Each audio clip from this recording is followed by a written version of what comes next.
सो जिस तरह से बांग्लादेश कंगलादेश बनता जा रहा है, पहले तो उनके पास खाने के लिए कुछ नहीं था, अडानी ने ऊपर से बिजली काट दी और अब इंडिया ने एक और बम फोड़ दिया है जी बांग्लादेशियों पर।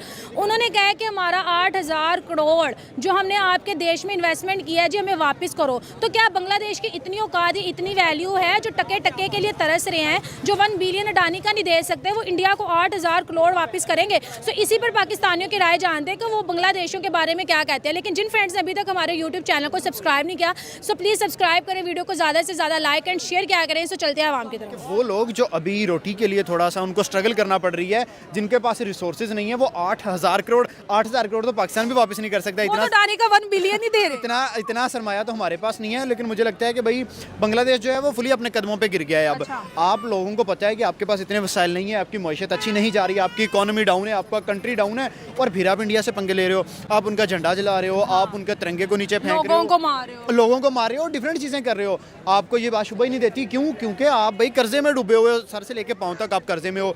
अगर वो लोग आपका बिजली बंद कर दे तो आपके पास बिजली नहीं है, वो आपके राइस बंद कर दे तो आपके पास खाना नहीं है, वो आपको इमदाद ना दे तो आपके पास रोटी नहीं है, और आप कहते हैं कि जी हम इंडिया का बॉयकॉट करेंगे। दुनिया कुफार के लिए जन्नत है, अच्छा, और मुसलमान के लिए ये कैद खाना है। हमारा मौत से प्यार नहीं रहा है। यानी दुनिया से मुसलमान को कोई लेना देना नहीं होना चाहिए, इबादत करनी चाहिए। भाई पूरी दुनिया के ऊपर राज किया मुसलमानों ने, अच्छा, पूरे वर्ल्ड के ऊपर। अब क्यों नहीं कर रहे? अगर इंडिया की बात करें, उनके जो है ना लोग, वो बहुत बड़ी कंपनी में, माइक्रोसॉफ्ट उनके पास है, एप्पल स्टोर है, एप्पल स्टोर उनका वो इंडिया के अंदर है, लेकिन पाकिस्तान में कुछ भी नहीं है, ना माइक्रोसॉफ्ट है ना गूगल है, और इवन यूट्यूब का ऑफिस नहीं है। हाँ, और यहाँ पे अभी जो रिसेंटली हमने इशू देखे हैं ना, वो इंटरनेट की वजह से बहुत ज्यादा आ रहे हैं। फाइबर ने ऐड लगाया कि पाकिस्तान में अपने क्लाइंट्स को प्रोजेक्ट वगैरह ना दे, वहाँ पे इंटरनेट स्टेबल नहीं है। तो उसके अलावा ये अभी वीपीएन पे भी पाबंदी लगा रहे हैं। हमारे अक्सर काम जो होते हैं ना वो वीपीएन की मदद से होते हैं, ठीक है, और अब वो कह रहे हैं कि वो भी आप रजिस्टर करवाएं। इवन अमेज़न पाकिस्तान में आया था, वर्क किया, वो भी शायद चला गया फ्रॉड की वजह से या किस वजह से, वो भी सर्विसेज यहाँ पे नहीं दे रहा। वो 3 दिन के लिए आया था सिर्फ कराची वाले एरिया में, वहाँ से लोगों ने फ्रॉड्स किए काफी ज्यादा, जिसकी वजह से उसने भी अपनी सर्विस क्विट की है। इंडिया कम से कम 40 साल पाकिस्तान अगे है तरक्की च। वो किवें उन्हां दा कोई अपना गेयर वड्डा ला लिया है, उन्हां दा इंजन बड़ा हमें लोट पहले ही टाप लग गया। हमारे वजीर खजाना साहब का थे महबूब साहब, अच्छा, महबूब लाग साहब, जी, जी, उन्होंने जो प्लान बनाया था वही हांगकांग ले गया, वो तरक्की करके हम पीछे रह गए। हाँ। कम से कम 10-15 साल के लिए पॉलिसी बने, वो उसमें कंसिस्टेंसी हो। अगर फजल पता चले हम बनाए, तो हम लोगों में अवेयरनेस है। लेकिन अच्छा, हम इंडिपेंडेंट है, वोट की ऐसी वैसी फिरती है, रोज आपके सामने देख नहीं रहे हो। अच्छा, ये वोट से आप हम आजाद नहीं है, सीधी सी बात है, अगर आजाद हम आजाद नहीं, आपके सामने हम आजाद नहीं है। नेवर। जब तक हम इंडिया के साथ अपने ताल्लुकात बेहतर नहीं ना करें, पाकिस्तान आगे जा ही नहीं सकता।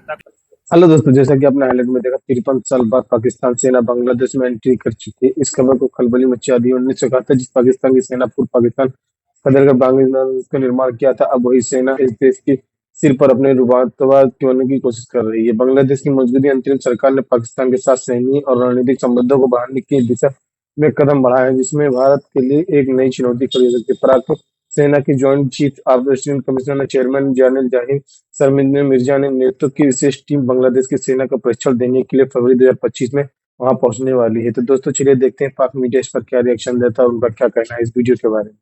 और हम एक सेकुलर कंट्री या पता नहीं क्या बनाना चाह रहे हैं। अब बनाओ, बट पहले अपने वसाइल बनाओ। ना आपके पास कोई मैन्युफैक्चरिंग है, ना आपके पास इंडस्ट्री है, ना आपकी यूथ में इतनी पावर है कि वो कोई नया काम कर सके। आपने जाके जी घर जला दिया, हसीना को वहाँ से मंदिर तोड़ दिया, और हसीना भी जाके इंडिया देखें, बांग्लादेश की प्राइम मिनिस्टर को जगह भी किसी ने दिया, इंडिया वालों ने, पूरी दुनिया ने किसी ने उसको रखा नहीं है। तो मुझे नहीं लगता कि बांग्लादेश भाई कुछ भी कर सकेगा। बांग्लादेश पहले कदमों पे है, इन दी एंड बनेगा क्या, बांग्लादेश जाके इंडिया से माफी मांगेगा। लेकिन अभी की जो हम करंट सूरत हाल देख रहे हैं, अब तो जी मोहम्मद यूनुस जो फर्जी सरकार है, वो तो ये भी बोल रहा है कि जो शेख हसीना उसको वापस कर दिया जाए। देश में जितना भी जेनोसाइड हुआ है वो शेख हसीना की वजह से हुआ है। जब तक ये बांग्लादेश में नहीं आएगी तो बांग्लादेश ऐसी होगा। तो इस पे क्या कहेंगे, क्या जो मोदी सरकार है वो शेख हसीना को वापस कर देंगे? नहीं, मुझे नहीं लग रहा कि शेख हसीना वापस जाएगी। पहले आप लोग मोदी के 800 करोड़ तो दो, आप लोगों से तो वो नहीं, 8,000 करोड़ या जितना 8 करोड़ भी अकेले कहते ना, तो ये वो भी नहीं दे सकते। आप देखें कि इंडिया का 1 रुपया पाकिस्तान का 3 है, तो वहाँ पे टके के भी 2 के बराबर है। टका 2 का और इंडिया का 1 बनता है। तो आप लोग 8,000 करोड़ मतलब आपको 16,000 करोड़ रुपए देने पड़ेंगे। ये जो जस्ट अभी उन्होंने इंफ्रास्ट्रक्चर पे जो लगाया उसका वो कह रहे हैं कि पहले आप हमें ये पहले ये चीज़ होती है कि आपके जो आपका कंट्री है ना, वहाँ पे एक इस्तेहकाम हो, वहाँ पे आपकी जो स्टेबिलिटी हो, उसके बाद आपका जो मुल्क है ना कहीं तरक्की की राह पे कहीं ना कहीं वो चलना स्टार्ट हो जाता है। बांग्लादेश में पहले हसीना वाजिद थी, लोगों को बड़ा मसला होता था यार हसीना वाजिद वहाँ पे डिक्टेटर बन के बैठी हुई है, वो 7 साल आ जाती है और अपनी हुकूमत करती है, उसने सारे इदारे अपने मुताबिक किए हुए हैं, ये किया है वो किया हुआ है। लेकिन बंदे की कदर तब होती है जब वो बंदा ना हो। उसने इंडिया के साथ जैसे भी चली, दुनिया के साथ जैसे भी चली, उसने अपने मुल्क को लेकर बड़ा अच्छा चली। और उसके बाद उन लोगों ने कहा जी वहाँ पे एक तहरीक उठी, आपको सबको पता है तहरीक कौन सी उठी, स्टूडेंट्स ने आके उसको मामलात ख़राब किए, वहाँ पे जो इतनी ज़्यादा दंगा फसाद हुए। उसके बाद उसने सबसे अब जी पहली पनाह गाह थी उसने इंडिया में जाके बनाई। अब देखिए कि जब आपका हमसाया कंट्री, पीछे आपने देखा होगा कि एक म्यांमार को इंडिया ने बहुत ज़्यादा राइस जो है ना वो उनको डिलीवर किए थे, वहाँ पे ना कुछ मसला चल रहा था। इंडिया जहाँ पे भी आजकल कोई भी मसला बन रहा है या कोई भी कुछ भी हो रहा है, कोई आफत आ रही कुछ भी, इंडिया सबसे पहले हाँ सबसे पहले हेल्प करने को। बांग्लादेश को देख ले, बांग्लादेश को उन्होंने कितना अपने बजट में से दिया है, फिर जितना भी बांग्लादेश में इंफ्रास्ट्रक्चर है वो इंडिया की वजह से वहाँ पे ब्रिज उन्होंने बनाए, ठीक है, फैक्ट्रीज वहाँ पे लगाई, अडानी ने कितना वहाँ पे इन्वेस्ट किया। अब जब अडानी ने बिजली काटी है तो बांग्लादेश में बिजली भी नहीं है, बांग्लादेश में चावल की किल्लत भी आ गई है, लेकिन उसके बावजूद भी वो इंडिया से सुलह सफाई नहीं कर रहे। मेरी बात सुने, वो कहते हैं ना जंगल में रह के शेर से बैर नहीं करना चाहिए। आजकल जो शेर है ना वो पूरी दुनिया, हाँ वो इंडिया बना हुआ है, तो आप इंडिया के साथ बैर लेंगे तो उसमें आपका अपना ही नुकसान है। देखिए इंडिया के साथ मिलकर चलते रहते, इंडिया को जो भी मामला आते हैं उनके साथ मिल बैठ के चलाते रहते। ये देखिए जब बुरे हालात आपके हो जाते हैं ना तो आपको झुकना पड़ता है, आप अपनी चुतराहट दिखाते रहेंगे ना तो आपको एक टाइम आता है कि आपका जो अपना सका भाई भी होता है कहता है जा कम कर जाके अपना। तो ये तो फिर वर्ल्ड वाइड मामला आते, तो इनको मैं समझता हूँ कि इंडिया के साथ बिल्कुल हाथ मिला के रहना चाहिए था, उनके साथ चलना चाहिए था, क्योंकि उनका एक बुरा टाइम है। इंडिया बाकी ममालिक के साथ जो बहुत दूर है उनके साथ इतना अच्छा जो है अपना मामलात कर रहा है, इतने अच्छे रिलेशन बना रहा है, तो बांग्लादेश तो फिर उनके बहुत साथ है। और दूसरी सबसे बड़ी बात है, इंडिया के बाद सबसे ज़्यादा जो हिंदू कम्युनिटी है वो इंडिया में है। उनको ज़्यादा इस चीज़ का था कि यार हमारे भाई हैं, वो हमारी जो एक कल्चर है वो सेम है, हमारे जो मामलात है वो उनके साथ ज़्यादा है। और ये भी तो देखे ना, जिस तरह से इंडिया बांग्लादेश को इतना सपोर्ट किया, जितने भी बांग्लादेशी हैं वो इंडिया में जॉब करते हैं, इंडिया उनको वीज़ा दे रहा है, लेकिन ये सब कुछ देखने के बावजूद वो फिर ये सब कुछ इंडिया में कर रहे हैं। जिस तरह से उन्होंने इंडियन स्टूडेंट्स को मारा पीटा, ठीक है, मंदिर उनके तोड़े और हमले वगैरह किए, और ये सब अभी भी चल रहा है। लेकिन अब इंडिया कह रहा है भाई जितना हमने प्यार से समझाना था तुम्हें समझा लिया, तुम समझने के काबिल नहीं हो, जो हमने तुम्हारे इंफ्रास्ट्रक्चर पे लगाया ना वो हमें वापस करो। और बात मेरी बात सुने, आप देखें आप मेरे ऊपर इन्वेस्ट कर रही हैं, मेरा बुरे हालात है, आप बहुत अच्छा मुझे खिला रही हैं पिला रही हैं, मेरी हर चीज़ का ख्याल रख रही हैं। जब मैं आपको सामने से आंखें दिखाना स्टार्ट कर दूं तो एक टाइम आना आपने कहना है कि ऐसे ना करें ऐसे ना करें, मैंने आपकी स्टडी करवाई, आपका घर बनाया, मतलब ये कि घर बना रहे हैं उनके वहाँ पे जो सारा इंफ्रास्ट्रक्चर हो रहा है वो सारा कुछ वही कर रहे हैं। तो उसके बाद में जब आपको आंखें दिखाना स्टार्ट कर दूंगा तो फिर आपने कहना कि एक टाइम आएगा कि भाई जा तो अपना काम कर।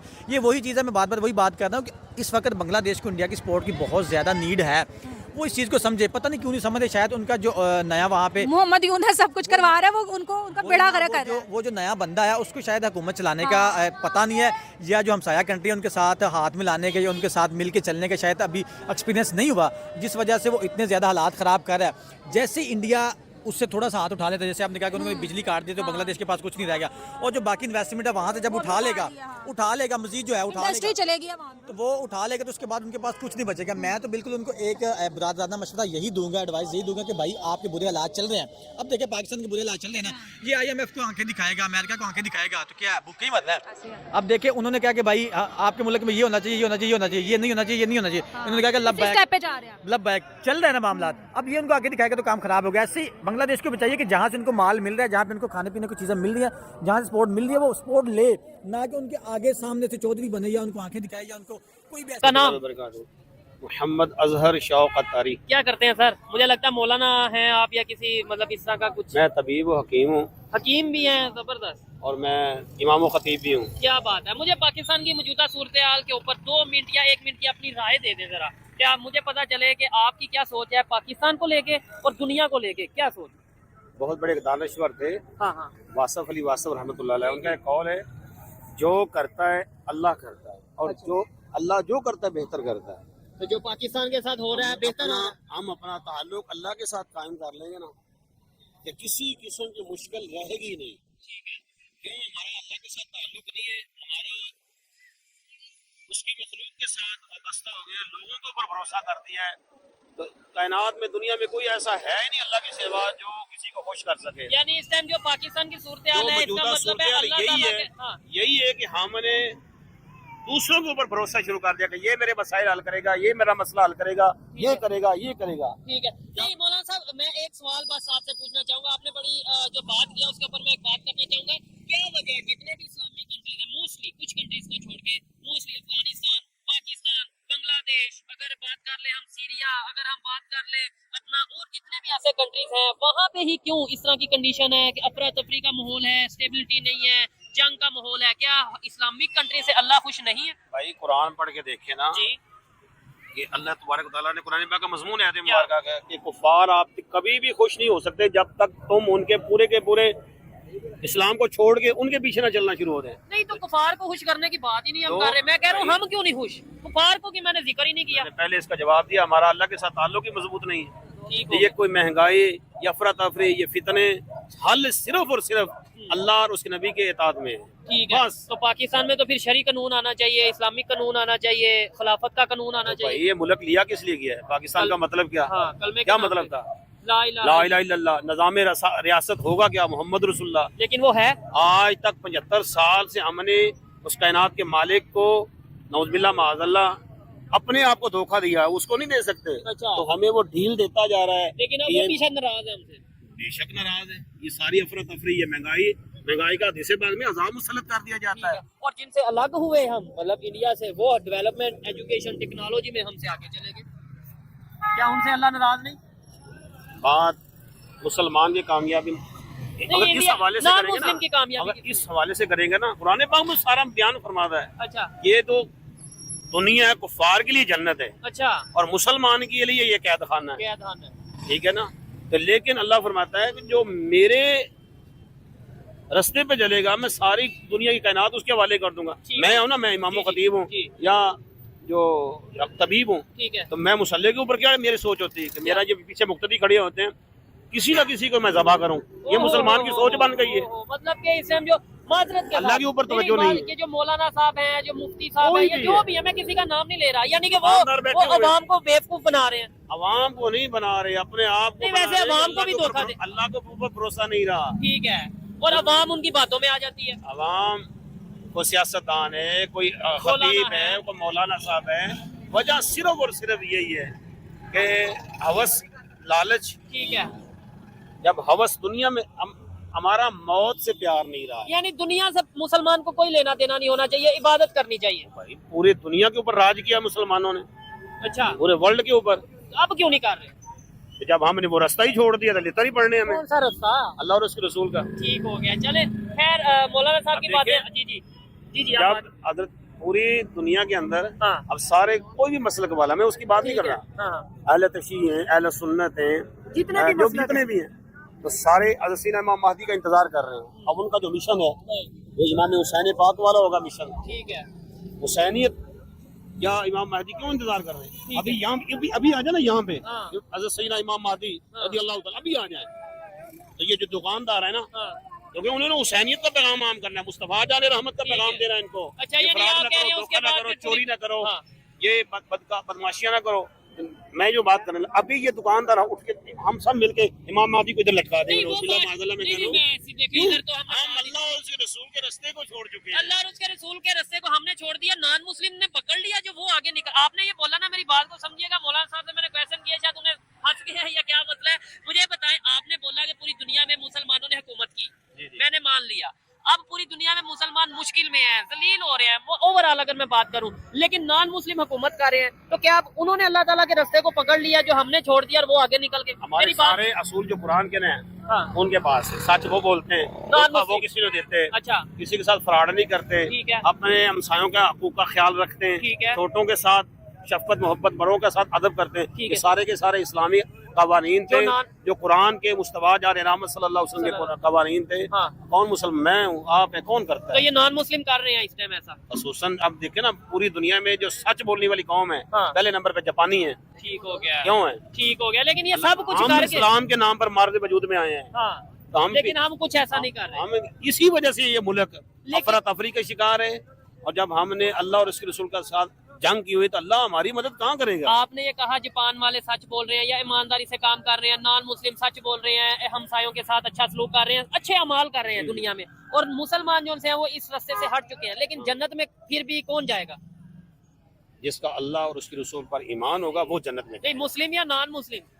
मुसलमान जाएंगे, काफिर कोई जापानी नहीं। नहीं जाएंगे। अगर उन्होंने कलमा पढ़ लिया, ईमान पहली शर्त है। सजा जो चाहे है, कोई सच बोले, चाहे जितने मर्जी अच्छे काम करे, वो जन्नत में नहीं अल्लाह जाता। का हुक्म है कि जो भी गैर मुस्लिम होगा ठीक है, जिसका अल्लाह और उसके रसूल पर ईमान लेगा उसको दुनिया के अंदर बदला दे दिया जाएगा, ठीक हो गया। आखिरत में उसका कोई हिस्सा नहीं। ये- आखिरत है ईमान। हाँ, गुनाहगार लेकिन कलमा पढ़ के आप झूठ बोलते जो सब कुछ करते जो तो वो फिर भी एट द एंड जाएंगे जन्नत में। बिल्कुल को सजा मिलेगी। नबी पाक सल्लल्लाहु अलैहि वसल्लम ने लेकिन फरमाया जाएंगे कि जन्नत में। कुछ मुसलमान हैं जो जहन्नम में जाएंगे अपने गुनाहों की वजह से। ये जी अगर ईमान पे खात्मा हुआ है, ठीक है। एक वक्त आएगा उसे निकाल कर जन्नत में भेज दिया चले जाएगा। जी, टॉपिक जरा और था, मौजूदा सूरत के ऊपर था, लेकिन मौलाना साहब मिले, इनकी ओपिनियन ले ली, अच्छा लगा। आपको इनकी बातें कैसी लगी आपने जरूर कमेंट बॉक्स में बताना। आइए मजीद किसी से बात करते हैं। शुक्रिया जनाब।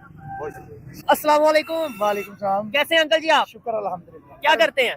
मैं स्टेज नाल तल्लक है मेरा, स्टेज, वाह जी वाह, एक्टिंग करते हैं आप, माड़ी मोटी कर लेंगे। जबरदस्त हो गया। कोई अपना एक डायलॉग जरा सुनाते हैं, फिर उसके बाद टॉपिक की तरफ आते हैं, क्योंकि देखिए जिसकी जो फील्ड है, मैं मुझे तो अच्छा लगता है आपका, अगर आप कोई डायलॉग सुनाए जबरदस्त कैमरे की मैं तरफ। ना डायलॉग दे देना नहीं सुना सकता, मैं ऐसा मजबूर हां। अच्छा चलो, ठीक है ना, ते बाकी हुक्म करो किवें तुसीं अच्छा सुनी जाओ। मौजूदा सूरत हाल पाकिस्तान की जो है उसके ऊपर बात कर रहे हैं।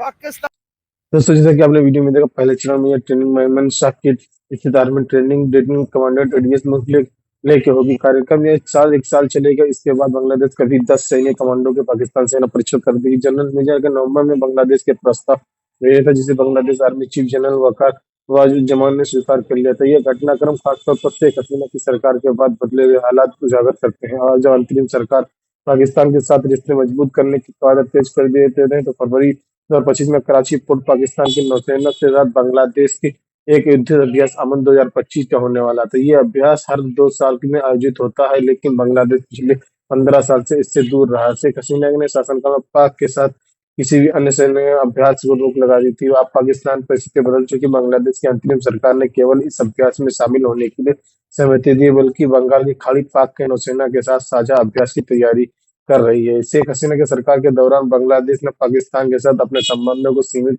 रखा था। 2022 शेख हसीना ने पाकिस्तान के वर्षपनेस तैमूर में चैटगंज के पाक को लेकर लंगर डाले थे। अनुमति नहीं दी थी, लेकिन वर्तमान अंतरिम सरकार ने केवल पाक को आने वाले तंगों को चिड़गांव के अनुमोदित, बल्कि इन समय नई जांच की सभी छूट दे दी थी। तो दोस्तों वीडियो कैसा लगा अपनी राय कमेंट बॉक्स में जरूर दें। वीडियो पसंद आए तो लाइक और सब्सक्राइब करना ना भूलें।